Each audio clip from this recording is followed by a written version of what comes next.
ಭಾರತ ತೋಟಗಾರಿಕಾ ಬೆಳೆಗಳಲ್ಲಿ ಅಗ್ರಸ್ಥಾನದಲ್ಲಿರುವ ದೇಶ. ರಾಜ್ಯದಲ್ಲಿಯೂ ತೋಟಗಾರಿಕಾ ಬೆಳೆಗಳು ರೈತರಿಗೆ ನಿರಂತರ ಆದಾಯ ಒದಗಿಸುತ್ತಿವೆ ಅಷ್ಟೇ ಅಲ್ಲದೆ ರಫ್ತು ಮಾಡುವಲ್ಲಿಯೂ ಮುಂಚೂಣಿಯಲ್ಲಿವೆ.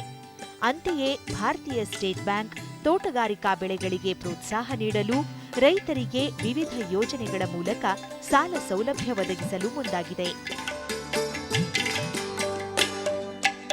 ತೋಟಗಾರಿಕೆ ಬೆಳೆಗಳನ್ನು ಬೆಳೆಯುವುದರಿಂದ ರೈತರಿಗೆ ಸುಸ್ಥಿರ ಆದಾಯದ ಜೊತೆಗೆ ನಿರಂತರ ಉದ್ಯೋಗಾವಕಾಶವನ್ನು ಒದಗಿಸುತ್ತಾ ಬಂದಿದೆ. ತೋಟಗಾರಿಕೆ ಬೆಳೆಗಳು ರಫ್ತು ಮಾಡಲು ಸಹ ವಿಶೇಷ ಅವಕಾಶಗಳಿದ್ದಾವೆ. ಈ ನಿಟ್ಟಿನಿಂದ ಭಾರತ ಸರ್ಕಾರವು ತೋಟಗಾರಿಕಾ ಬೆಳೆಗಳಿಗೆ ವಿಶೇಷವಾಗಿ ಪ್ರೋತ್ಸಾಹವನ್ನು ಕೊಡುತ್ತಾ ಬಂದಿದೆ. ಈ ಒಂದು ನಿಟ್ಟಿನಲ್ಲಿ ನಮ್ಮ ಭಾರತೀಯ ಸ್ಟೇಟ್ ಬ್ಯಾಂಕು ಸಹ ತೋಟಗಾರಿಕಾ ಕೃಷಿ ವಲಯದಲ್ಲಿ ಅದು ಹೆಚ್ಚಾಗಿ ತೋಟಗಾರಿಕಾ ಬೆಳೆಗಳಲ್ಲಿ ಪ್ರಾಮುಖ್ಯತೆಯನ್ನು ಕೊಟ್ಟು ಹೆಚ್ಚಿನ ಆದ್ಯತೆಯನ್ನು ಕೊಡುತ್ತಾ ಬಂದಿದ್ದೇವೆ. ಬೆಳೆಗಳನ್ನು ಅಲ್ಪಾವಧಿ ಹಾಗೂ ದೀರ್ಘಾವಧಿ ಎಂದು ವಿಂಗಡಿಸುವ ರೀತಿಯಲ್ಲಿ ಭಾರತೀಯ ಸ್ಟೇಟ್ ಬ್ಯಾಂಕ್ ತಾನು ನೀಡುವ ಸಾಲ ಸೌಲಭ್ಯವನ್ನು ಕೂಡ 2 ರೀತಿಯ ಯೋಜನೆಯಲ್ಲಿ ವಿಂಗಡಿಸಿದೆ.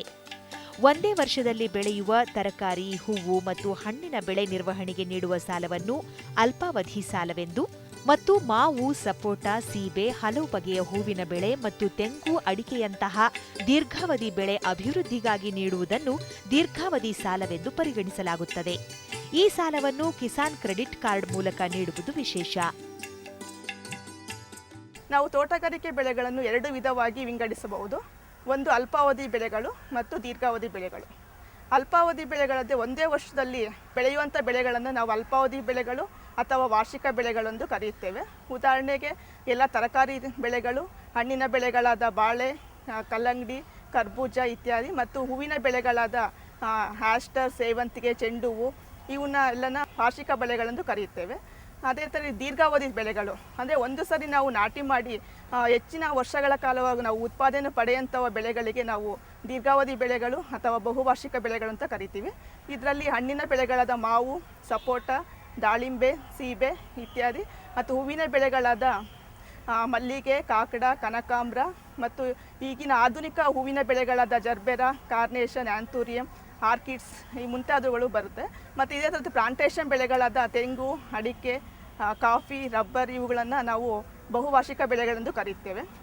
ನಾವು ಹೇಗೆ ಬೆಳೆಗಳನ್ನು ನಾವು 2 ವಿಧವಾಗಿ ವಿಂಗಡಿಸಿದೆವೋ, ನಮ್ಮ ಭಾರತೀಯ ಸ್ಟೇಟ್ ಬ್ಯಾಂಕಲ್ಲಿ ಕೊಡುವಂಥ ಸಾಲವನ್ನು ಸಹ 2 ವಿಧವಾಗಿ ವಿಂಗಡಿಸಬಹುದು. ಅದರಲ್ಲಿ ಅಂದರೆ ಅಲ್ಪಾವಧಿ ಸಾಲ ಮತ್ತು ದೀರ್ಘಾವಧಿ ಸಾಲ. ಅಲ್ಪಾವಧಿ ಸಾಲ ಅಂತಂದರೆ ನಾವು ಎಲ್ಲ ಅಲ್ಪಾವಧಿ ಬೆಳೆಗಳು ಮತ್ತು ವಾರ್ಷಿಕ ಬೆಳೆಗಳು ಯಾವುದು ಬೆಳೆದು ಆಗಲೇ ಫಸಲು ಕೊಡ್ತಾ ಇದ್ದಾವೋ ಅಂಥವುದಕ್ಕೆ ಮೇಂಟೆನೆನ್ಸ್ಗೋಸ್ಕರ ಕೊಡೋ ಸಾಲನ ನಾವು ಅಲ್ಪಾವಧಿ ಸಾಲ ಅಂತ ಕೊಡ್ತೀವಿ. ಈ ಸಾಲವನ್ನು ನಾವು ಪ್ರತ್ಯೇಕವಾಗಿ ಕಿಸಾನ್ ಕ್ರೆಡಿಟ್ ಕಾರ್ಡ್ ಯೋಜನೆಯಲ್ಲಿ ಕೃಷಿ ಸಾಲವಾಗಿ ಕೊಡ್ತೇವೆ. ಕಿಸಾನ್ ಕ್ರೆಡಿಟ್ ಕಾರ್ಡ್ ಯೋಜನೆ 5 ವರ್ಷದ್ದಾಗಿದ್ದು, ಇದರ ಮೂಲಕ ಜಿಲ್ಲಾವಾರು ತಾಂತ್ರಿಕ ಅಧಿಕಾರಿಗಳು ನಿಗದಿಪಡಿಸಿದ ಸ್ಕೇಲ್ ಆಫ್ ಫೈನಾನ್ಸ್ ಪ್ರಕಾರ ಅಲ್ಪಾವಧಿ ಬೆಳೆ ಸಾಲವನ್ನು ಕಂತುಗಳಲ್ಲಿ ನೀಡಲಾಗುತ್ತದೆ. ಅಲ್ಲದೆ ಇದನ್ನು ಉಳಿತಾಯ ಖಾತೆ ರೂಪದಲ್ಲಿ ರೈತರು ಬಳಸಬಹುದಾಗಿದ್ದು, ಅವರ ಹೆಚ್ಚುವರಿ ಹಣಕ್ಕೆ ಬಡ್ಡಿ ಸಹ ಲಭ್ಯ. ಕಿಸಾನ್ ಕ್ರೆಡಿಟ್ ಕಾರ್ಡ್ ಯೋಜನೆ ಅಂದರೆ ಇದು 5 ವರ್ಷದ ಅವಧಿಯವರೆಗೂ ಇರುತ್ತೆ. ಇದನ್ನು ನಾವು ಹೇಗೆ ನಿಗದಿಪಡಿಸ್ತೀವಿ ಅಂದರೆ ನಾವು ಜಿಲ್ಲೆವಾರು ನಾವು ಸ್ಕೇಲ್ ಆಫ್ ಫೈನಾನ್ಸ್ ಅಂತ ಒಂದು ನಿಗದಿಪಡಿಸ್ತೀವಿ. ಅದು ಬೆಳೆಗೆ ಏನು ಖರ್ಚು ಬರುತ್ತೆ ಅದನ್ನು ನಾವೇ ಇಲ್ಲಿ ತಾಂತ್ರಿಕ ಅಧಿಕಾರಿಗಳು ವರ್ಕೌಟ್ ಮಾಡಿ ಜಿಲ್ಲಾವಾರು ಒಂದು ಸ್ಕೇಲ್ ಆಫ್ ಫೈನಾನ್ಸ್ ಅಂತ ನಿಗದಿಪಡಿಸ್ತೀವಿ. ರೈತರು ಯಾವ ಬೆಳೆ ಬೆಳೀತಾರೆ ಅದ್ರ ಪ್ರಕಾರ ನಾವು ಅವ್ರಿಗೆ ಬೆಳೆ ಸಾಲನ ಕೊಡ್ತೀವಿ. ಉದಾಹರಣೆಗೆ ಒಬ್ಬ ರೈತರಿಗೆ 5 ಎಕರೆ ಜಮೀನಿದ್ದು ಅವರು ಒಂದು 20,000 ಒಂದು ತೆಂಗು ಬೆಳೆಗೆ ನಿರ್ವಹಣಾ ವೆಚ್ಚ ಆಗುತ್ತೆ ಅಂದರೆ ಅದು ಬೆಳೆ ಸಾಲ 1 ಲಕ್ಷವರೆಗೂ ಆಗುತ್ತೆ. ಮತ್ತು ಅದನ್ನು ಬೆಳೆ ಸಾಲದ ಜೊತೆಗೆ ಅವರ ದೈನಂದಿನ ಖರ್ಚುಗಳು ಮತ್ತು ಜಮೀನು ನಿರ್ವಹಣೆ ಖರ್ಚುಗಳು ಇದನ್ನೆಲ್ಲ ಸೇರಿ ಒಂದು 30% ನಾವು ಹೆಚ್ಚಾಗಿ ಅಂದರೆ 1,30,000ವರೆಗೂ ನಾವು ಕಿಸಾನ್ ಕ್ರೆಡಿಟ್ ಕಾರ್ಡಿನ ಒಂದು ಅಮೌಂಟನ್ನು ನಿಗದಿಪಡಿಸ್ತೀವಿ. ಈ ಒಂದು ಕಿಸಾನ್ ಕ್ರೆಡಿಟ್ ಕಾರ್ಡ್ 1 ವರ್ಷ ನಿಗದಿ ಮಾಡಿದ ಮೇಲೆ 5 ವರ್ಷದವರೆಗೆ ಪ್ರತಿ ವರ್ಷ 10%ರಂತೆ ಹೆಚ್ಚು ಮಾಡ್ಕೊಂಡೋಗಿ 5 ವರ್ಷವರೆಗೂ ಗರಿಷ್ಠವರೆಗೂ 5 ವರ್ಷವರೆಗೂ ಕೊಡ್ತೀವಿ. ಈ ಒಂದು ಕಿಸಾನ್ ಕ್ರೆಡಿಟ್ ಕಾರ್ಡ್ ಯೋಜನೆಯಲ್ಲಿ ವಿಶೇಷವಾಗಿ ಈಗ ನಾವು ATM ಕಾರ್ಡ್ ಸಹ ಕೊಡ್ತಾ ಇದ್ದೀವಿ. ರೈತರು ಎಲ್ಲ ಅರ್ಹ ರೈತರು ಈ ಒಂದು ATM ಕಾರ್ಡಿಂದ ಅವರು ನಮಗೆ ಎಷ್ಟು ಖರ್ಚಾಗುತ್ತೋ ಅಷ್ಟನ್ನು ಮಾತ್ರ ತಗೋಬೋದಾಗಿದೆ. ಮತ್ತು ಇದೊಂದು ಯೋಜನೆಯಲ್ಲಿ ಏನು ನಾವು SB ಅಕೌಂಟ್ ಥರ ಉಳಿತಾಯ ಖಾತೆ ಏನಿರುತ್ತೆ ಅದೇ ಥರ ರೈತರು ಇದನ್ನು ಆಪ್ರೇಟ್ ಮಾಡಬಹುದು. ಅಂದರೆ ರೈತರಿಗೆ ಯಾವಾಗ ದುಡ್ಡು ಬೇಕು, ಯಾವಾಗ ಹೆಚ್ಚಿನ ಅವಶ್ಯಕತೆ ಇರುತ್ತೆ ಆಗ ತಗೊಂಡು ಉಳಿದಿದ್ದನ್ನು ಅವ್ರಿಗೆ ಆದಾಯ ಬಂದಾಗ ಅದು ಅಕೌಂಟ್ಗೆ ಹಾಕೋದ್ರಿಂದ ಅವ್ರಿಗೆ ಬಡ್ಡಿಯಲ್ಲಿ ಸಹ ಉಳಿತಾಯ ಆಗುತ್ತೆ.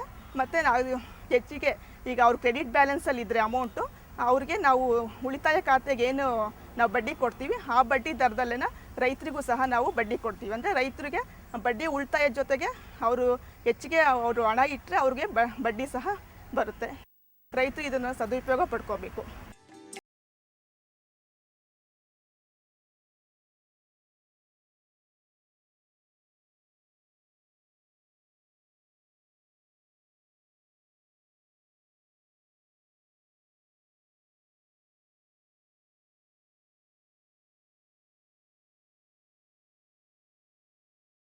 ದೀರ್ಘಾವಧಿ ಸಾಲ ಅಂದರೆ ನಾವು ದೀರ್ಘಾವಧಿ ಬೆಳೆಗಳ ಅಭಿವೃದ್ಧಿಗೋಸ್ಕರ ಈಗ ಬೆಳೆ ನಾಟಿ ಮಾಡಿದಾಗಿಂದ ಹಿಡಿದು ಅದು ಫಸಲು ಬರೋವರೆಗೂ ಏನು ಖರ್ಚು ವೆಚ್ಚ ಬರುತ್ತೆ ಅದನ್ನು ದೀರ್ಘಾವಧಿ ಸಾಲದ ರೂಪದಾಗಿ ಕೊಡ್ತಾ ಇದ್ದೀವಿ. ದೀರ್ಘಾವಧಿ ಸಾಲನ ಅಂದರೆ ನಾವು ಹೇಗೆ ಸ್ಕೇಲ್ ಆಫ್ ಫೈನಾನ್ಸ್ ಅಂತ ಅಲ್ಪಾವಧಿ ಸಾಲ ಬೆಳೆಗಳಿಗೆ ಮಾಡಿರ್ತೀವೋ ಅದೇ ಥರ ನಬಾರ್ಡ್ ಅವರು ಯೂನಿಟ್ ಕಾಸ್ಟ್ ಅಂತ ಇಲ್ಲಿ ಮಾಡ್ತಾರೆ. ಅಂದರೆ ಪ್ರತಿ ಎಕರೆಗೆ ಎಷ್ಟು ಖರ್ಚಾಗುತ್ತೆ ಆ ಬೆಳೆಗೆ ಅದು ಬೆಳೆಯನ್ನು 1 ಎಕರೆಗೆವರೆಗೂ ನಿಗದಿಪಡಿಸಿರ್ತಾರೆ. ರೈತರು ಏನು ಬೆಳೆ ಬೆಳೀತಾರೆ ಅದಕ್ಕೆ ನಾವು ಅವಧಿ ಸಾಲವಾಗಿ ಇಲ್ಲಿ ಕೊಡ್ತೀವಿ. ಅವಧಿ ಸಾಲ 5 ವರ್ಷದಿಂದ 15 ವರ್ಷದವರೆಗೂ ಇರುತ್ತೆ.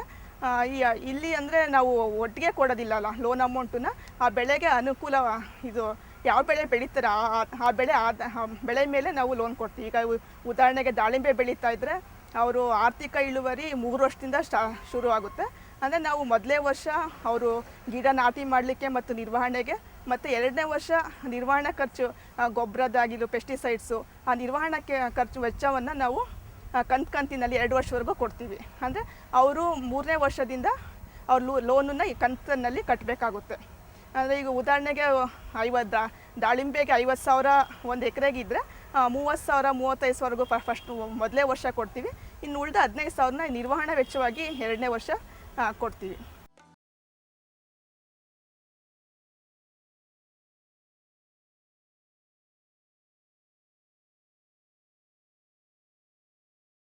ಸ್ಥಳೀಯ ಮಾರುಕಟ್ಟೆಯಲ್ಲಿ ಬೇಡಿಕೆ ಹೆಚ್ಚಿರುವುದರಿಂದ ತೋಟಗಾರಿಕಾ ಬೆಳೆ ಬೆಳೆಯಲು ಬೇಕಾಗುವ ಪರಿಕರಗಳ ಖರೀದಿಗೆ, ಸಂಸ್ಕರಣಾ ಘಟಕ ನಿರ್ಮಾಣಕ್ಕೆ ಮತ್ತು ಸಮಗ್ರ ಅಭಿವೃದ್ಧಿಗೆ ಕೂಡ ಭಾರತೀಯ ಸ್ಟೇಟ್ ಬ್ಯಾಂಕ್ ಸಾಲ ಸೌಲಭ್ಯ ನೀಡುತ್ತಿದೆ.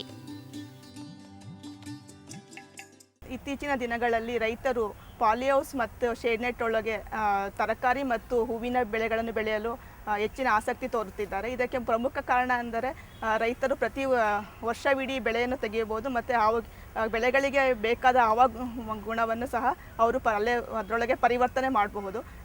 ಪಾಲಿಹೌಸಲ್ಲಿ ಬೆಳೆಯೋದ್ರಿಂದ ಇದು ಬೆಳೆಗಳ ಗುಣಮಟ್ಟ ಹೆಚ್ಚಾಗಿರುತ್ತದೆ ಮತ್ತು ನಮ್ಮ ದೇಶದಲ್ಲಿಯೂ ಸಹ ಈಗ ಮಾಡ್ರನ್ ಫ್ಲವರ್ಸ್, ಆಧುನಿಕ ಫ್ಲವರ್ಸ್ ಆದ ಕಾರ್ನೇಷನ್, ಜರ್ಬೇರಾ, ರೋಸ್ ಮತ್ತು ಇದಕ್ಕೆಲ್ಲ ಹೆಚ್ಚಿನ ಬೇಡಿಕೆ ಇದ್ದು ಮತ್ತು ರಫ್ತು ಮಾಡಲು ಸಹ ಇದಕ್ಕೆ ಹೆಚ್ಚಿನ ಪ್ರೋತ್ಸಾಹ ಮತ್ತು ಬೇಡಿಕೆ ಇರೋದ್ರಿಂದ ರೈತರು ತುಂಬ ಆಸಕ್ತಿ ತೋರಿಸ್ತಾ ಇದ್ದಾರೆ. ಹೂವಿನ ಬೆಳೆಗಳನ್ನು ಬೆಳೆಯಲು ನಮ್ಮ ಕೃಷಿ ರಫ್ತು ವಲಯನಾಗಿ ವಿಂಗಡಿಸಿದ್ದಾರೆ. ಇದರೊಳಗೆ ನಮ್ಮ ರಾಜ್ಯದ 6 ಜಿಲ್ಲೆಗಳು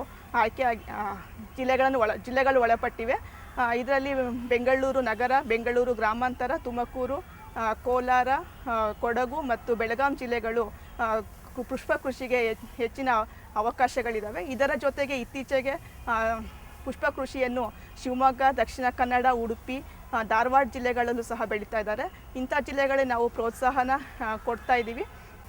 ಸಮಗ್ರವಾಗಿ ಈಗ ತೋಟಗಾರಿಕೆ ಬೆಳೆಗಳಾಗಿರ್ಬೋದು ಅಥವಾ ಪುಷ್ಪ ಕೃಷಿ ಆಗಿರ್ಬೋದು, ಅವರು ಹೆಚ್ಚಿನ ಪ್ರದೇಶದಲ್ಲಿ ರೈತರು ಬೆಳಿಬೇಕು ಅಂತ ಮುಂದೆ ಬಂದಾಗ ನಾವು ಅವರ ಸಮಗ್ರ ಅಭಿವೃದ್ಧಿಗೆ ಅಂದರೆ ಫೆನ್ಸಿಂಗು, ನೀರಾವರಿ ಸೌಕರ್ಯಗಳು ಅಂದರೆ ಪಂಪ್ಸೆಟ್ಟು, ಮೋಟರು, ನೀರಿನ ತೊಟ್ಟಿ, drip irrigation, sprinkler irrigation, mist irrigation ಇದೆಲ್ಲ ಜೊತೆ ಕೊಡ್ತಾ ಇದ್ದೀವಿ. ಜೊತೆಗೆ ಇದಲ್ಲದೆ ನಾವು ಈಗ ಯಂತ್ರೋಪಕರಣಗಳಿಗೆ ತೋಟಗಾರಿಕೆ ಮಾಡಬೇಕಾದ್ರೆ ಪವರ್ ಟಿಲ್ಲರ್ಸು ಮತ್ತು ಸ್ಪ್ರೇಯರ್ಸು, ವೀಡರ್ಸು, ಪೆಸ್ಟಿಸೈಡ್ ಸ್ಪ್ರೇಯರ್ಸ್ ಇದೆಲ್ಲ ನಾವು ಸಾಲದ ರೂಪದಾಗಿ ಕೊಡ್ತಾ ಇದ್ದೀವಿ.